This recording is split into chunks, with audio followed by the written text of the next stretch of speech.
नमस्कार, मैं हूं आपके साथ मयंक। देखिए, आज 4 मार्च है। मैंने आपसे कहा था कि बीती रात यानी 3 मार्च की रात को ईरान में क्या हुआ, क्या डेवलपमेंट्स हुए, इजराइल पर क्या हमले हुए, उसके डिटेल्स मैं आपको लेके आऊंगा। और देखिए, जो खबरें इजराइल से आ रही हैं अब तक इस पूरे वॉर के दौरान एक बड़ा गेम चेंजर देखने को मिल रहा है।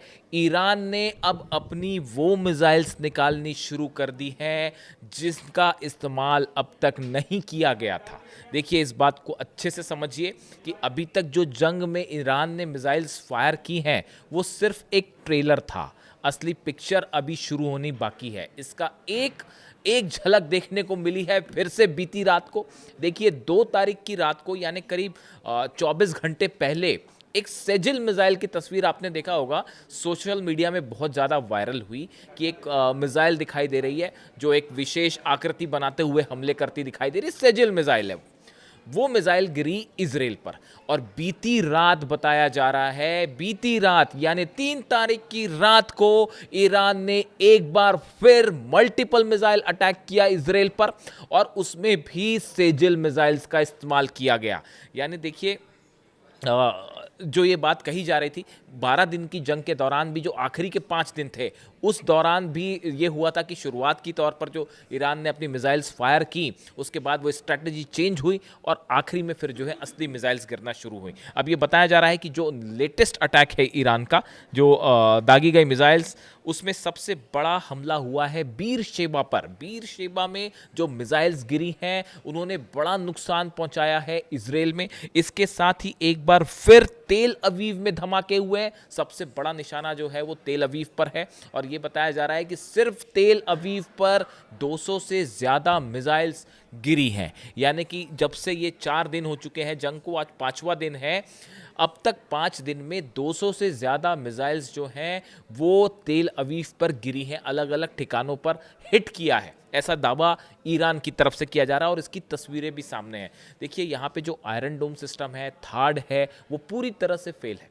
जो ड्रोन्स अटैक हो रहे हैं, देखिए जो हमले हो रहे हैं उसमें मैंने आपको पहले भी बताया था कि सामने पहले ड्रोन फायर की जाते हैं, फिर साथ में मिसाइल्स फायर की जाती है, तो ड्रोन को एंगेज करने के बाद मिसाइल्स को रोकना इंपॉसिबल होता है। जो नुकसान हो रहा है उसमें अशदोद में बड़े हमले हुए हैं। अशदोद में एक बार फिर जो है सेना के ठिकानों को निशाना बनाया गया है। देखिए, ईरान की तरफ से जो मिसाइल्स फायर की जा रही हैं वो सारी की सारी मिसाइल्स इजराइल में सेना के ठिकानों को टारगेट करके फायर हो रही है। या तो आर्मी के बेसिस हैं, एयरफोर्स बेसिस हैं, या फिर रिसर्च इंस्टीट्यूशंस हैं, केमिकल इंस्टॉलेशंस हैं। इन जगहों को निशाना बना के इजराइल में हमले हो रहे हैं। और आप यकीन मानिए, पिछले 48 घंटे में इतनी ज़बरदस्त तबाही मची है इजराइल में। ये अब तक का सबसे बड़ा पिछले 2 दिनों में हमले देखने को मिले हैं इजराइल में। जितने अस्पताल हैं भरे हुए हैं। आप देखिए, आसमान में अब जो तस्वीरें आ रही हैं इजराइल से, आप उसको गौर करिए कि उसमें एक आपको मिसाइल दिखाई देगी आसमान में, और उसके साथ छोटे छोटे कई आपको रोशनियां दिखाई देती हैं। ये क्लस्टर बॉम्ब्स हैं जिनका MIRV टेक्निक तो है ही, साथ में क्लस्टर बॉम्ब्स जो हैं उनका बड़ा इस्तेमाल किया जा रहा है। यानी कि एक मिसाइल है वो अपने साथ कई वॉरहेड्स लेके जा रही है, और मिसाइल्स तो अपने टारगेट पे गिर ही रही है, उसके आसपास के पूरे इलाके में धमाके भी हो रहे हैं, आग भी लग रही है। यही वजह है कि ईरान की मिसाइल्स को रोकने में पूरी तरह से नाकाम दिखाई दे रहा है इजराइल का डिफेंस सिस्टम। रात होते ही हालात ये हैं कि रात होने के बाद पूरा इजराइल बंकर्स में छुपा हुआ है। चाहे आप तेल अवीव की बात करें, अशदोद की बात करें, या बीरशेबा की बात करें, किसी शहर की बात करें, बंकर के अंदर पूरा शहर है। इजराइल के प्राइम मिनिस्टर बंकर से बाहर नहीं निकल पा रहे। ये हालात हैं कि कब जो है निशाना बनाया जाए। और ख़ास तौर पर अब जो इंटेलिजेंस सर्विसेज से जो रिपोर्ट सामने आ रही हैं उसमें बताया जा रहा है कि नेतन्याहू जो है वो IRGC के सबसे बड़े टारगेट नंबर 1 है, कि किसी भी हालत में जो है उन पर हमला किया जाएगा, ऐसा खुफिया एजेंसीज जो है वो मान के चल रही हैं। लिहाजा पूरे इजराइल में एक बड़ा पैनिक देखने को मिल रहा है। देखिए, बड़े हमले अमेरिका की तरफ से भी हो रहे हैं। कल दिन भर हमले हुए, कल रात भर B-1 बॉम्बर्स ने जो है हमले किए हैं तेहरान पे। कई जगहों पे जो है वो लगातार हमले हो रहे हैं।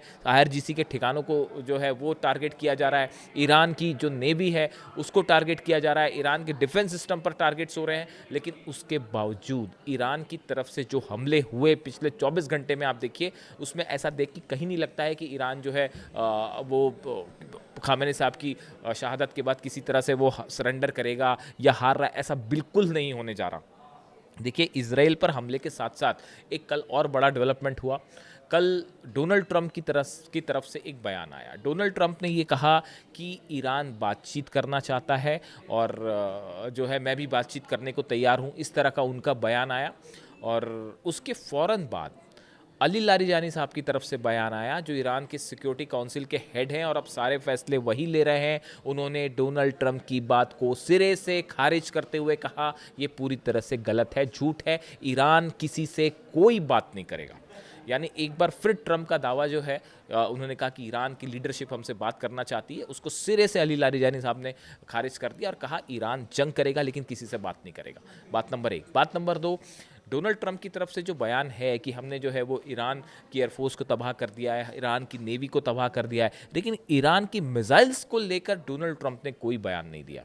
क्यों बयान नहीं दिया? उसकी बड़ी वजह आप अगर देखें, अभी इजराइल की बात कर दीजिए, इजराइल से खबरें बाहर आने में कितना नुकसान है, टाइम लगता है। लेकिन आप खुद सोचिए, अगर कतर में 24 घंटे के अंदर 101 मिसाइल्स गिर सकती हैं, 49 सुसाइड ड्रोन्स जो हैं वो गिर सकते हैं कतर में, कतर पे इससे हमला हो सकता है। अगर आप कुवैत की बात करें तो कुवैत में बताया जा रहा है 180 मिसाइल्स फायर हुई हैं और 150 ड्रोन फायर हुए हैं। सऊदी में आप हाल देख रहे हैं कि जो वहाँ की रिफाइनरी है अरामको, वहाँ पे क्या हुआ, जो एक 25 किलोमीटर लंबा ब्रिज है उस पर किस तरह से हमले हुए। तो आप जरा खुद सोचिए, अगर कतर पे 101 मिसाइल्स फायर हो सकती है और कुवैत में अगर 180 मिसाइल्स फायर हो सकती है, तो इजराइल के लिए कितनी मिसाइल्स बचा के रखी गई हैं?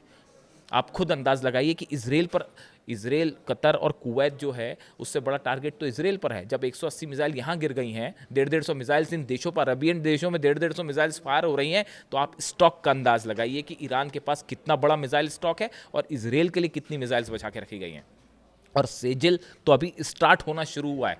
सेजिल और खुर्रमशहर 4 जैसी जो मिसाइल्स हैं, फतेह 2, इनका तो अभी ठीक से इस्तेमाल भी नहीं हुआ, यही ईरान कह रहा है कि तो ट्रेलर है, अभी पूरी फिल्म दिखाएंगे आपको। इसके साथ ही देखिए, डोनाल्ड ट्रंप की जो बयान है एक प्रकार का साइकोलॉजिकल वॉरफेयर है। फिर से आप देखें, जो एक्सपर्ट्स बता रहे हैं कि पिछले 24 घंटे में बड़ा सेटबैक हुआ, 25 अमेरिकन बेसिस पर मिसाइल्स गिरे हैं, ड्रोन गिरे हैं। उसका नतीजा ये है, पूरा मिडिल ईस्ट थम चुका है, हॉर्मुज बंद हो चुका है, बैक स्टेज पर है, बैक स्टेप पर है अमेरिका। सोल्जर्स को बाहर बुलाया जा रहा है, सिटीजन्स को मिडिल ईस्ट से बाहर कर दिया गया है। ऐसे हालात में ये दिखाने के लिए कि शायद सब कुछ कंट्रोल में है, डोनाल्ड ट्रंप ने बाहर आके इस तरह का बयान दिया कि हम जीत रहे हैं, या जबकि हकीकत इसके ठीक विपरीत है। ईरान 4 दिन की जंग के बाद भारी पड़ता दिखाई दे रहा है अमेरिका पर।